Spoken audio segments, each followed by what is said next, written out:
आरोही photography एक यादगार पल। आरोही फोटोग्राफी हमारे यहाँ शादी विवाह में अच्छी फोटोग्राफी की जाती है। जन्मदिन एवं सभी शुभ अवसरों के लिए संपर्क। लोकसभा सीट से चौथी बार डुमरियागंज से जगदम्बिका पाल हुए सांसद। डुमरियागंज लोकसभा सीट से जगदम्बिका पाल ने चौथी बार जीत दर्ज की है।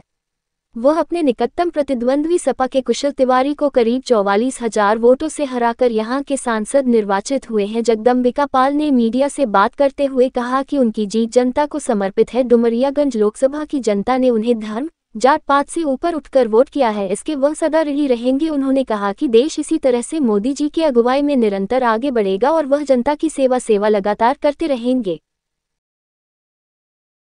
सर चौथी बार आप सांसद चुने गए, क्या ये सिद्धार्थनगर की महान जनता का मैं आभारी हूँ कि उन्होंने जब विपक्ष जातीयता, सांप्रदायिकता, फिरका परस्ती का तांडव कर रहा था, ऐसी परिस्थितियों में भी सिद्धार्थनगर की जनता ने उन सभी को नकारते हुए और उन्होंने नरेंद्र मोदी जी ने जो मुझ में भरोसा किया, आज उस भरोसे की कसौटी पे यहाँ की जनता ने मुझे जिताने का काम किया है। तो मैं निश्चित तौर से कह सकता हूँ कि ये जीत नरेंद्र मोदी जी के नेतृत्व में यहाँ की जनता की जीत है और ये जीत मैं उन्हीं को समर्पित करता हूँ, इस ज़िले के विकास के लिए, भविष्य में इस ज़िले के नौजवानों के रोजगार के लिए, भविष्य में यहाँ की जो महिलाएँ हैं, हमारी जो गाँव-गाँव स्वयं सहायता समूह है, उन स्वयं सहायता समूह की महिलाओं को हम कैसे स्वावलंबी बना सकें, कैसे उनको हम अपने पैरों पे खड़ा कर सकें, उनके द्वारा जो कुटीर उद्योग धंधे में जो उनके द्वारा उत्पादन हो रहा है उसको हम उसके लिए मार्केटिंग कर सकें, या इस ज़िले का जो वन डिस्ट्रिक्ट और वन प्रोडक्ट में प्रदेश सरकार योगी आदित्यनाथ जी के नेतृत्व में काला नमक चावल है, उस काला नमक चावल को हम पूरी दुनिया में के मार्केट में पहुंचा सकें, यहाँ के किसानों की आय दुगनी हो सके, यहाँ पे कुछ उद्योग धंधे लग सकें और यहाँ के बुद्धिस्ट सर्किट को 4 लेन में मैं करा सकूँ, गोरखपुर से पीलीभीत, और यहाँ पे विपासना केंद्र जिससे पूरी दुनिया के बौद्ध धर्म के मानने वाले लोग यहाँ आएँ, विपासना करें, यहाँ पे होटल बने, यहाँ पे लोग मेडिटेशन करें, प्रेयर करें। तो उस गौतम बुद्ध के जन्मस्थली का भी विकास का एक संकल्प है और आज जो मेरी जीत है इन्हीं सब पे मुहर है। नहीं तो जिस तरह से लोग कह रहे थे कि जगदम्बिका पाल 3 बार जीत चुके हैं,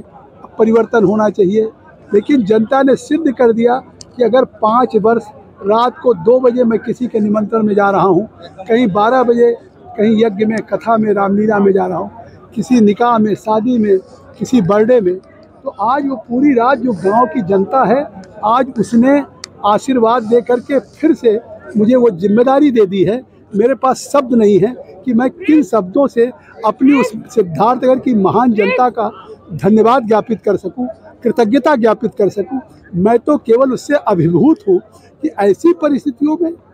मैं सिद्धार्थनगर की सीट को जनता ने इतने बड़े तूफान में एक तरह से अपना माँ ने, धरती ने आंचल करके और मेरी हिफाजत किया और मुझे उस नरेंद्र मोदी जी के नेतृत्व में जो उन्होंने मुझ में भरोसा करके मुझको उम्मीदवार बनाया, पुनः निर्वाचित करके भेजा है। मैं निश्चित तौर से इस बात का संकल्प लेता हूं कि भारत के यशस्वी प्रधानमंत्री नरेंद्र मोदी जी भारत को विकसित भारत बनाना चाहते हैं, दुनिया की तीसरी अर्थव्यवस्था 2027 तक बनाना चाहते हैं और आने वाले दिनों में इसको 2027 में तीसरी अर्थव्यवस्था हो, या हमारी महिलाओं को नारी शक्ति वंदन अधिनियम में विमेंस एम्पावरमेंट हो, गवर्नेंस में भागीदारी हो, शासन में, प्रशासन में, विधायिका में, एमएलए में, एमपी में, या आने वाले दिनों में उत्तर प्रदेश विकसित बने और विकसित भारत के साथ साथ सिद्धार्थनगर, विकसित सिद्धार्थनगर बने, इसका संकल्प लेता हूं। यही जनता को मैं, क्योंकि मैं हमेशा चुनाव विकास के नाम पर लड़ता हूं और आज मुझे खुशी है कि आज भी ये इतनी बड़ी जातीयता हुई और मैंने कभी कोई जात बिरादरी नहीं की, लेकिन आज जैसे सबका, चाहे अगड़े हों, इतनी बड़ी संख्या में ओबीसी ने मेरा समर्थन किया, बैकवर्ड ने किया, दलित ने किया, यहाँ तक कि तमाम अल्पसंख्यक लोगों ने मुझे समर्थन दिया। और चुनाव तभी जीता जा सकता है जब सभी का समर्थन मिलेगा। लोग समझते थे कि हम जातीयता फैला के चुनाव जीत जाएंगे, उन्हें उसका भी वोट नहीं मिला।